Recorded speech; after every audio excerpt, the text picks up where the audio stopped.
Hello friends, कैसे हैं आप सब। हमारा लास्ट लेक्चर जो फिजिक्स का था, आई होप आप लोगों ने उसको ध्यान से देखा होगा और उसके क्वेश्चंस भी अपने बुक से सॉल्व किए होंगे। और जितना मैंने पढ़ाया है उसके अकॉर्डिंग मुझे नहीं लगता कि किसी भी क्वेश्चन में आप लोगों को कोई तकलीफ हुई होगी। तो अगर कहीं कोई तकलीफ हुई हो तो आप मुझसे पूछ सकते हैं, कमेंट में डाल के पूछ सकते हैं। मैं यहीं बोर्ड पे उस क्वेश्चन को या उस कंसेप्ट को अच्छे से डिस्क्राइब करूंगा। और जिन्होंने मेरा पिछला लेक्चर नहीं देखा है फिजिक्स का, 3 लेक्चर आई थिंक, वो तीनों जाके वापस उसको उन तीनों को देखें। आपका कंसेप्ट काइनेमेटिक्स के रिगार्डिंग बहुत क्लियर हो जाएगा। चलिए आज की बात करते हैं भाई। आज जो हम टॉपिक देखने वाले हैं ना, 1 सेकेंड यार,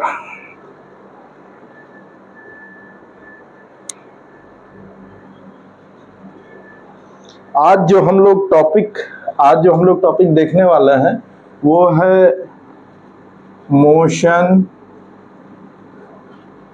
विथ वेरिएबल एक्सेलरेशन, ये देखेंगे। और ये टॉपिक आई थिंक 9-10 वालों के लिए नहीं है। 9-10 वाले बच्चे आज फ्री हैं, आज मजे करो भाई। आज वेरिएबल एक्सेलरेशन के ही बारे में हम लोग देखेंगे।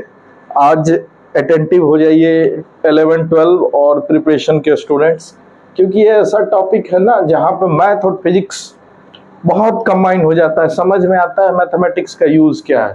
तो आपको एग्जाम में, कॉम्पिटिटिव एग्जाम में ये कंसेप्ट पे क्वेश्चंस आते ही आते हैं, निश्चित आता है। तो आज हम लोग इसकी बात करेंगे। अभी तक हम लोग जो इक्वेशन ऑफ मोशन देखे थे, इक्वेशन ऑफ मोशन जो डराइव करके बताया था आपको, ये सब वाला v बराबर u plus a t, s is equal to u t plus half a t square, v square is equal to u square plus 2s, s is equal to half t into v plus u. ये सारे formulas किसके लिए होते हैं? जब motion straight line में हो और ये ए एक्सेलरेशन, ए कांस्टेंट हो। जहां हम वेरिएबल एक्सेलरेशन की बात करेंगे ना भाई, तो अब ये सारे फॉर्मूलेज हमारे इनवैलिड हो जाएंगे, वहां पे यूज नहीं आएंगे। इनको लगा के अगर वैसे क्वेश्चन सॉल्व किया ना तो सब गुर गोबर हो जाएगा। इनको नहीं देखना, भूल जाओ इनको। अब हम लोग देखेंगे अभी कि इसे हम लोग करेंगे कैसे। तो वेरिएबल एक्सेलरेशन हम लोग किसको बोलेंगे? एक्सेलरेशन किसको बोलते थे? Rate of change in velocity divided by time of this change, इसको हम लोग एक्सेलरेशन बोलते थे। तो अभी तक हम देखते थे एक्सेलरेशन कांस्टेंट आता था। क्यों कांस्टेंट आता था? एक्सेलरेशन हमारा इसलिए कांस्टेंट आता था कि जो वेलोसिटी में चेंज हो रहा है, सेम टाइम इंटरवल में वेलोसिटी उतनी ही बढ़ रही है या घट रही है। ठीक है, अब वेलोसिटी टाइम ग्राफ पे हम लोग क्या देखते थे इसको? ये अगर ऐसा वेलोसिटी टाइम ग्राफ है, ऐसा लाइन आया, या वेलोसिटी टाइम ग्राफ है ये भी, सॉरी, टाइम एंड वेलोसिटी ऐसा आया, एक स्ट्रेट लाइन मतलब टाइम के साथ साथ वेलोसिटी में एक कांस्टेंट रेट में ही चेंज हो रहा है। वेलोसिटी एक सर्टेन टाइम इंटरवल में उतनी ही बढ़ रही है, चाहे कोई भी टाइम इंटरवल उठा लो। तब बोलते थे ये एक्सेलरेशन कांस्टेंट था। बट ये उठता हुआ लाइन एक्सेलरेशन बताता था कि हमारा ग्रेटर देन 0। ठीक, और ये क्या बताएगा? ये भी बताएगा एक्सेलरेशन तो भैया कांस्टेंट है, बट जो एक्सेलरेशन है हमारा वो लेस देन 0।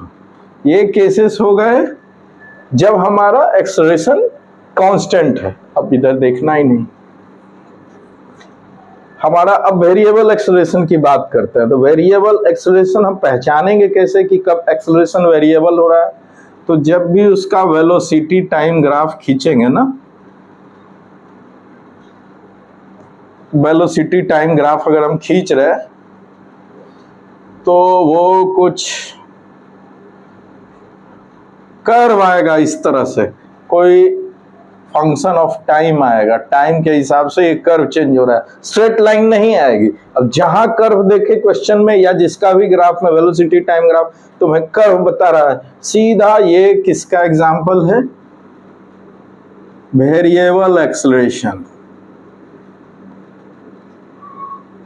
वेरिएबल एक्सेलरेशन, इस पे भैया वो नॉर्मल इक्वेशन ऑफ मोशन लागू नहीं होता। ठीक है, अब इसको बनाएंगे कैसे? इसको सॉल्व करने के लिए हमें मैथमेटिकल टूल कैलकुलस की जरूरत पड़ेगी। डिफरेंशिएशन, इंटीग्रेशन, मैंने अपने सारे पिछले लेक्चर्स में इस पे बहुत बताया था आपको कि डिफरेंशिएशन क्या बताएगा, इंटीग्रेशन क्या बताएगा। छोटा सा रिमाइंड, ये फंक्शन है ना टाइम का, अगर इसका हम लोग डिफरेंशिएशन करेंगे टाइम के साथ तो ये क्या बताता है? डिफरेंशिएशन भी एक फंक्शन ऑफ टाइम आएगा जो बताता है हर जगह पे, हर टाइम पे जो टेंजेंट इसका ड्रॉ हो रहा है उसका स्लोप, टेंजेंट का स्लोप, टेंजेंट ये सब जो ड्रॉ होगा इसका टेंजेंट, टेंजेंट, टेंजेंट, टेंजेंट, इनका स्लोप, स्लोप। अब ये स्लोप क्या है? स्लोप है पॉजिटिव एक्स, ये टेंजेंट को आगे बढ़ा दो, पॉजिटिव एक्स एक्सिस से जो एंगल बनाया उसका tan थीटा, यही स्लोप है।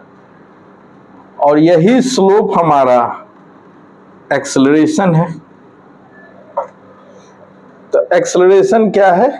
अगर कोई फंक्शन भी वेरिएबल, ये भी मतलब वेलोसिटी अगर टाइम का कोई फंक्शन है, उसको अगर हम टाइम के साथ डिफरेंशिएट कर दिए तो वो एक्सेलरेशन है, एक्सेलरेशन। और अगर इसमें कोई पर्टिकुलर ये सॉल्व करके एफ डैश एक्स आएगा, सपोज कोई एफ डैश टी कोई फंक्शन ऑफ टाइम, इसमें अगर t इक्वल टू कोई t1 t2 कुछ भी रख दिए तो उस पर, जैसे यहाँ पे अगर t1 है तो t1 टाइम पे ये टेंजेंट खींचा, इसका पॉजिटिव एक्स एक्सिस से स्लोप यही बताएगा ये वैल्यू, और वही होगा इस पॉइंट पे, इस पॉइंट पे t इक्वल टू 1 पे इसका एक्सेलरेशन। अब ये एक्सेलरेशन समझ गए हम लोग, डिफरेंशिएट करके टाइम की वैल्यू रख देंगे तो उस पर्टिकुलर पॉइंट पे एक्सेलरेशन बताएगा। इससे हम नॉर्मली तो सब कुछ नहीं निकाल सकते, लेकिन ये हम जरूर निकाल सकते हैं कि किस टाइम पे क्या एक्सेलरेशन रहेगा। ठीक है, अब ये ft है।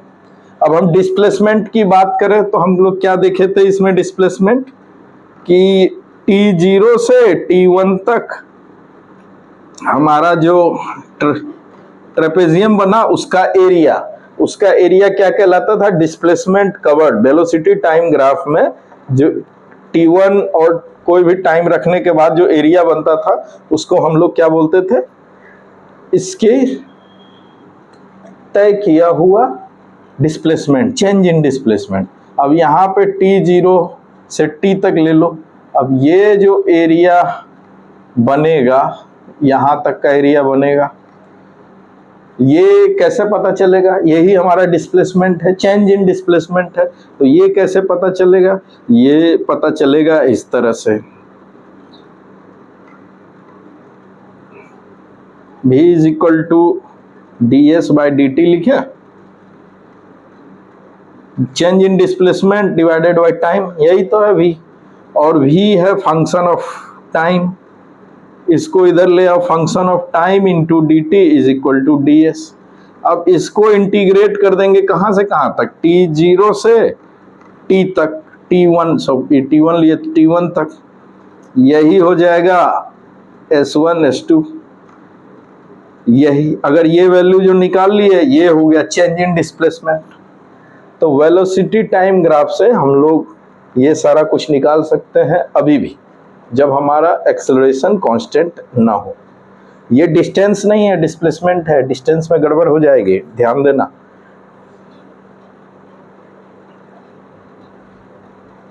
अब बाबू इन सब को निकालते कैसे हैं? इसमें देखो हमारा क्या क्या इन्वॉल्व होता है, क्या क्या फंक्शन इन्वॉल्व होता है। एक हमारा डिस्टेंस, डिस्प्लेसमेंट, यही और एक्सेलरेशन, मोशन में यही सब तो वेरिएबल होता है। अब ये अलग अलग है कहानी। इन अलग अलग वेरिएबल को आपस में रिलेट क्या करता है, गौर करो। ये डिस्प्लेसमेंट है, ये वेलोसिटी है, लिख देता हूं डिस्प्लेसमेंट, ये है वेलोसिटी, ये है एक्सेलरेशन। इन सबको आपस में क्या रिलेट करता है? रिलेट करता है एक स्केलर क्वांटिटी टाइम।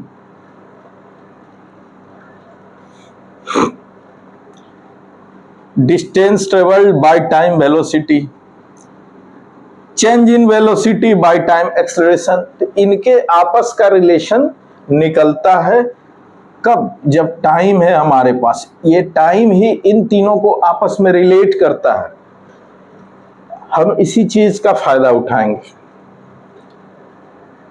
अब अगर देखो डिस्प्लेसमेंट है, डिस्प्लेसमेंट अगर कोई फंक्शन ऑफ टाइम है, एस अगर कोई फंक्शन ऑफ टाइम है, तो उसका अगर हम डिफरेंशिएशन कर दिए, वेलोसिटी निकल गई। अब किसी खास पॉइंट पे अगर पूछ रहा है t=4, t=5 या t=t1 पे क्या वेलोसिटी है, तो ये जो वैल्यू आएगा ये फंक्शन ऑफ टाइम है। डिफरेंशिएट करने के बाद जो वैल्यू आएगी उसमें टाइम का ही ये फंक्शन है, ये भी टाइम का ही फंक्शन होगा। टाइम की वैल्यू रख देंगे, जो रख देंगे तो उस खास पॉइंट पे हमको वेलोसिटी मिल जाएगी। वेलोसिटी अगर फंक्शन ऑफ टाइम है, वेलोसिटी भी एक दूसरा फंक्शन है टाइम का, t। अब इसको भी डिफरेंशिएट कर देंगे तो एक्सेलरेशन आ जाएगा, dv/dt लिखे, ठीक। अब यही कहानी उल्टी चलती है। एक्सेलरेशन अगर कोई फंक्शन है हमारा, लेट से pt टाइम का फंक्शन है, इसको अगर हम इंटीग्रेट कर देंगे, मतलब pt इंटीग्रेशन ऑफ dt, ये क्यों आया? dv/dt होता है, dt इधर आ गया। अब इसको अगर इंटीग्रेट कर देंगे तो हमें वेलोसिटी मिल जाएगी, ds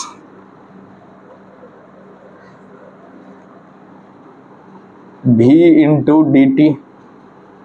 इसको इंटीग्रेट कर देंगे, अगर वेलोसिटी कोई फंक्शन है टाइम का, वेलोसिटी भी सपोज qt कोई फंक्शन है टाइम का, उसको डिफरेंशिएट कर देंगे तो डिस्प्लेसमेंट मिल जाएगा। तो देखो डिफरेंशिएशन और इंटीग्रेशन का ग्राफ पे भी हम लोग समझ गए, और उसको यूज करते हुए हम लोग इन तीनों को रिलेट कर पाते हैं, और यही हमारा हथियार होगा, यही बस, और यही एक टूल है हमारे पास वेरिएबल एक्सेलरेशन के क्वेश्चन से डील करने के लिए। वेरिएबल एक्सेलरेशन को समझने के लिए और कुछ नहीं हमारे पास, यही है। और रियल लाइफ में जो भी वेलोसिटी तुम देखते हो वो एक्चुअली इसी का एग्जाम्पल है। वो आइडियल केस बिल्कुल स्ट्रेट लाइन में चल रहा है, एक्सेलरेशन कहीं चेंज नहीं हुआ, ऐसा रियल लाइफ में होता नहीं है। सपोज मैं घर से निकला मार्केट जाने के लिए साइकिल से, कुछ दूर जहाँ खाली मिला मैं गया तेजी में, थोड़ा कम भीड़ मिला धीरे धीरे गया, एक बहुत भीड़ है सिग्नल आ गया रुक गया। पूरे मोशन को ऐसे डिस्क्राइब करें तो वो कांस्टेंट एक्सेलरेशन नहीं है, वो इसी टाइप का है। तो हमें यही सब हथियार के सहारे भैया क्वेश्चन से डील करना पड़ेगा। अब देखो क्वेश्चंस इसमें बनते कैसे कैसे हैं।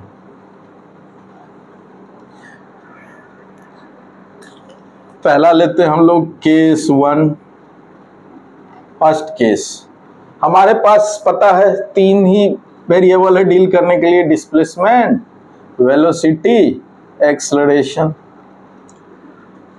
पहला केस लेते हैं कि अगर displacement function of time, time के फंक्शन अगर दिया हुआ है डिस्प्लेसमेंट इस तरह से, डिस्प्लेसमेंट फंक्शन ऑफ टाइम है, तो हम वेलोसिटी कैसे निकालेंगे, एक्सेलरेशन कैसे निकालेंगे?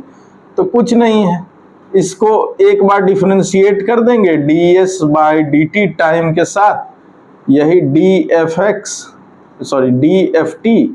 बाई dt, लेट से इसको बोलते हैं f डैश x ही वेलोसिटी है। अब ये कोई दूसरा फंक्शन है टाइम का। अब dv बाई dt, इसको फिर से एक बार टाइम से डिफरेंशिएट करते हैं, f डैश x का डिफरेंशिएशन बाई dt, तो f डबल डैश x आ गया, यही तो है एक्सेलरेशन। अब ये दोनों में अगर कोई खास पॉइंट रख देंगे, t equal to t3 t4 कोई भी टाइम रख देंगे इनमें, और वैल्यू जो कैलकुलेट होके आएगी तो उस पर्टिकुलर टाइम में हमको वेलोसिटी दे देगा, ये एक्सेलरेशन दे देगा। तो ये तो आसान है। अगर हमको डिस्प्लेसमेंट फंक्शन ऑफ टाइम के रूप में दिया है, वेलोसिटी और एक्सेलरेशन आराम से निकाल सकते हैं। हटाओ इसको। अब बात करते हैं हम लोग दूसरे केस की, क्या और हो सकता है। Case number 2। केस नंबर 2 में क्या हो सकता है, अगर एक्सेलरेशन हमको कोई फंक्शन ऑफ टाइम दे दिया, बोल दिया एक्सेलरेशन ही है फंक्शन का टाइम, अब वेलोसिटी और डिस्प्लेसमेंट निकालना है। कैसे निकालेंगे, तो इसको क्या लिख सकते हैं, dv by dt, change in velocity by change in time, और ये फंक्शन ऑफ t तो है ही दिया हुआ हमें।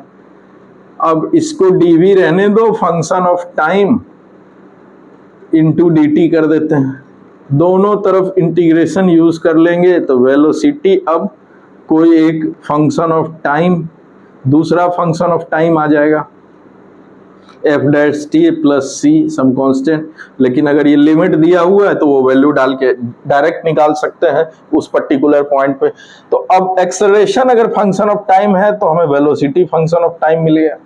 अब वेलोसिटी फंक्शन ऑफ टाइम मिल गया एफ डैश टी, तो इसको फिर लिख सकते हैं ds by d t f dash t, फिर ds is equal to f dash t into d t, फिर से इसको प्लस सी था, f dash t plus c, f dash t plus c, f dash t plus c, फिर से इसको integrate कर देंगे दोनों तरफ, तो अब क्या आ जाएगा, s इज इक्वल टू कोई दूसरा फंक्शन ऑफ t प्लस के।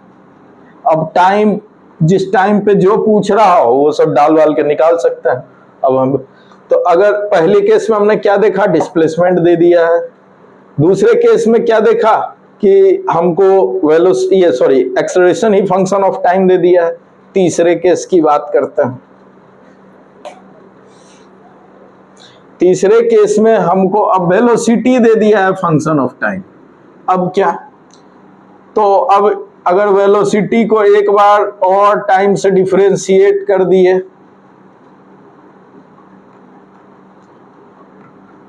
सपोज एफ डैश टी कोई नया फंक्शन, तो ये ही तो एक्सेलरेशन आ गया, और टाइम पुट करके किसी भी पॉइंट पर एक्सेलरेशन निकाल सकते हैं। एक्सेलरेशन निकल गया। अब देखते हैं इसकी डिस्प्लेसमेंट कैसे निकाल सकते हैं। तो इसको लिखूं v को लिखूं ds by d t, f function of time, ds is equal to f t into d t, दोनों तरफ इंटीग्रेट कर दे भाई। तो अब डिस्प्लेसमेंट फंक्शन ऑफ कोई दूसरा एफ डबल डैश टी डाल देता है प्लस के कांस्टेंट, ये कोई फंक्शन आ गया। अब इसके सहारे जो हमें पूछ रहा है वो निकाल के दे सकते हैं। तो ये केस 3 था। एक बार हमने देखा टाइम में डिस्प्लेसमेंट हमारा फंक्शन ऑफ टाइम है, सेकेंड केस में देखा हमने acceleration of function of time है। तीसरा केस देखते हैं, देख लिए हमने कि वेलोसिटी अगर फंक्शन ऑफ टाइम है तो एक्सेलरेशन और डिस्प्लेसमेंट कैसे निकालेंगे। 3 केस हो गया। अब चौथा केस लेते हैं, केस 4। केस 4 और केस 5 जो है ना, वो थोड़ा खतरनाक है। अगर एग्जाम में पूछ दिया तो बहुत संभाल के करना, क्योंकि अब मैं केस 4 में बात करूंगा कि एक्सेलरेशन जो है अब टाइम वाइम का फंक्शन नहीं है, ये वेलोसिटी का फंक्शन। अब दे दिया एक्सेलरेशन है वेलोसिटी का function v² minus plus 5v plus के, इस तरह का कुछ दे दिया कि अब एक्सेलरेशन को ही बना दिया फंक्शन ऑफ v, मतलब वेलोसिटी का फंक्शन। अब कोई डायरेक्ट रिलेशन दिया नहीं है। मेरा हमेशा अप्रोच होना चाहिए कि हमारे पास एक कॉमन टूल जो सबके साथ यूज कर सकते हैं, वो क्या है, टाइम। कोशिश करेंगे इसको कि टाइम के फॉर्मेट में ले आए। ये भी हो सकता है केस फॉर्म में, या ऐसा भी हो सकता है वेलोसिटी को हमको दे दे function of displacement. Case form ये दोनों ही देख लेते हैं। एक्सेलरेशन को दे दिया वेलोसिटी ऑफ एक्सेलरेशन को दे दिया फंक्शन का वेलोसिटी का फंक्शन, या फिर ये दोनों साथ नहीं है, या अलग, और वेलोसिटी दे दिया हमको function of displacement.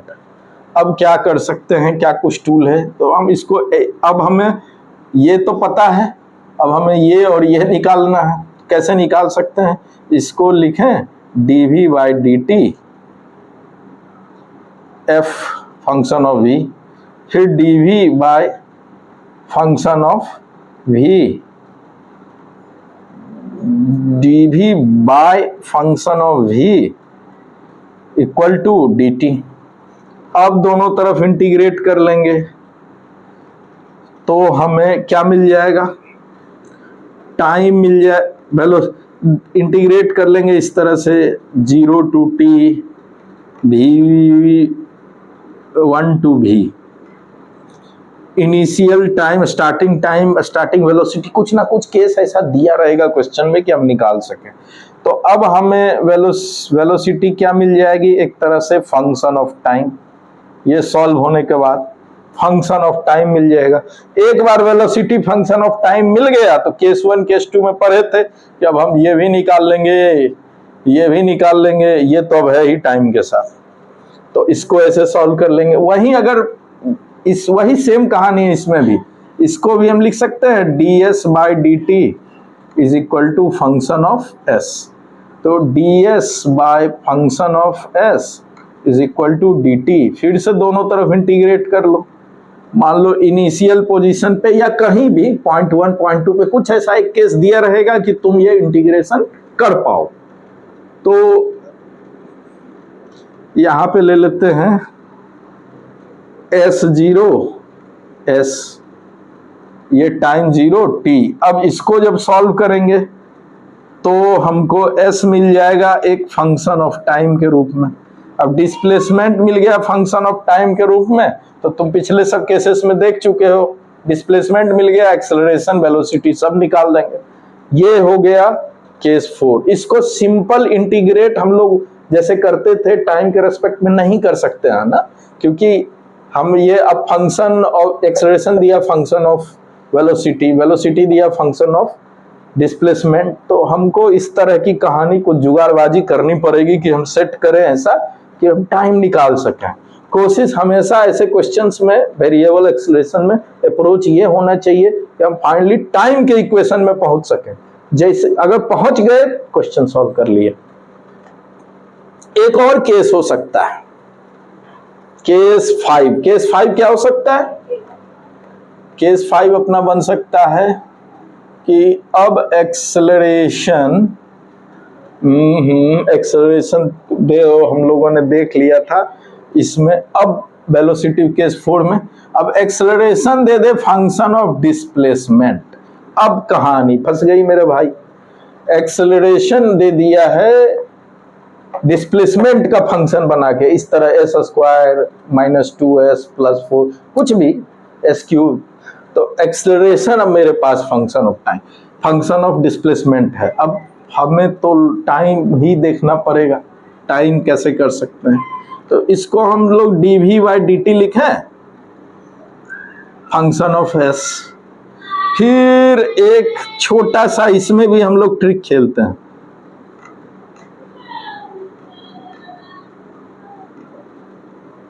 Function of x क्या किया हमने, ऊपर और नीचे ds को से मल्टीप्लाई कर दिया। अब ds/dt को dv/v/ds लिखें फंक्शन ऑफ s।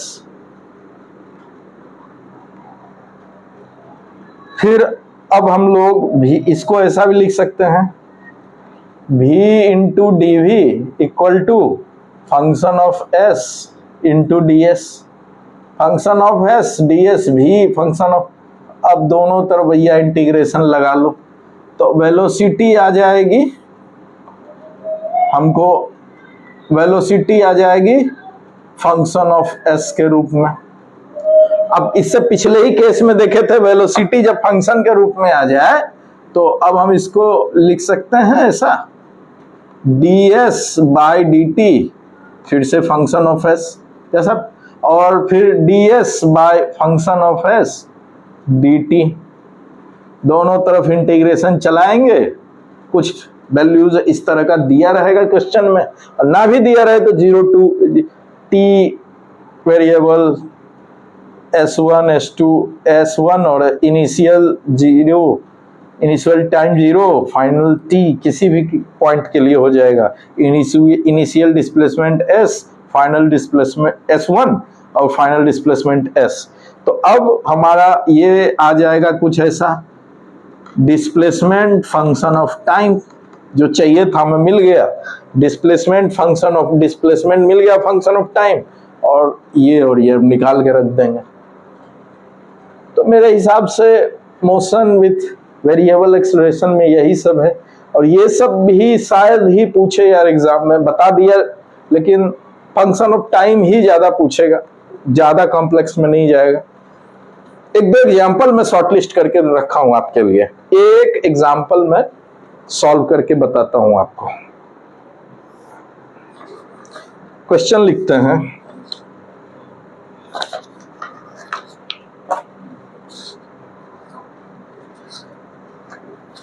कोई पार्टिकल है जो पार्टिकल जो पॉइंट O से with velocity 3t square minus 60 plus 3 से मूव हो रहा है। एक केस दिया हुआ है कि t जब 1 सेकेंड था तब डिस्प्लेसमेंट 2 मीटर था। अब कह रहा है बताने एक्सेलरेशन ऑफ पार्टिकल, और दूसरा कह रहा है बताने displacement of particle for any point in terms of displacement in terms of T. अब कैसे इसको करें, क्या कहे, वेलोसिटी फंक्शन ऑफ टाइम है, बताया था case I think third case में, और एक केस दिया हुआ है इसको हम यूज करेंगे, देखते हैं कैसे। एक्सेलरेशन क्या होता है, dv बाई डी टी, तो भाई दोनों तरफ डिफरेंशिएट कर दो, 3t square minus 60 plus 3 by d T, तो dv बाई डी टी क्या आ गया, एक्सेलरेशन। अब इसको differentiate 3t square by d T minus 6 बाहर कर दो, dt बाई डी टी, ये तो कांस्टेंट का 0 होता है, तो ये क्या हो गया 3 2t minus 6 into 1 6t minus 6, यही एक्सेलरेशन हो गया। अब कह रहा है displacement in terms of t, acceleration तो निकाल लिए, इसको डिफरेंशिएट करके।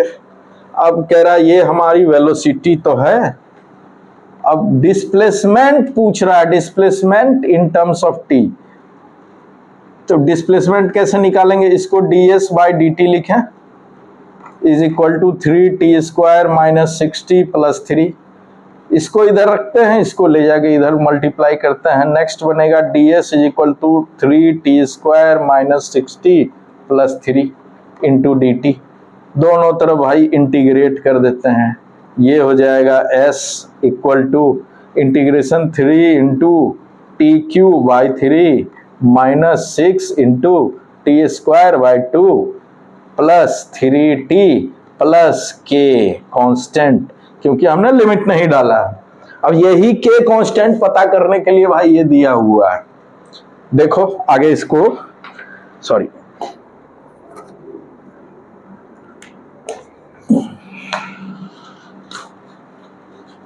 यही के कांस्टेंट पता करने के लिए ये दिया हुआ है। अब कैसे करें इसको, सॉल्व करते हैं और थोड़ा सिंप्लीफाई करते हैं। 3 3 cancel, 2 3 plus 3t plus k, तो ये हो गया s equal to t cube minus 3t square plus 3t plus k। अब कह रहा है डिस्प्लेसमेंट, जब t 1 सेकंड था डिस्प्लेसमेंट 2, तो 2 डिस्प्लेसमेंट 1 का क्यूब माइनस 3 इंटू 1 का square plus 3 into 1 plus k। 2 equal to ये क्या हो गया, 2 1 माइनस 3 प्लस 3 प्लस k, ये तो कैंसिल हो गया। k equal to 1, 2 minus 1 1, k आ गया। अब इसी क्वेश्चन में जो डिस्प्लेसमेंट आया है, हमारा फॉर्मूला क्या आया था डिस्प्लेसमेंट का, ये अब k के जगह पे k इक्वल टू 1 इस केस से आ गया। अब k को रिप्लेस करके 1 डाल दो। अब ये डिस्प्लेसमेंट का टाइम के रेस्पेक्ट में डिस्प्लेसमेंट का फंक्शन पूछ गया, यही तो कह रहा है displacement in terms of t। ऐसे ही क्वेश्चंस हैं, होप आप 10-12 क्वेश्चंस इसके बना के वेरिएबल एक्सेलरेशन पे बहुत अच्छा कमांड कर लीजिएगा।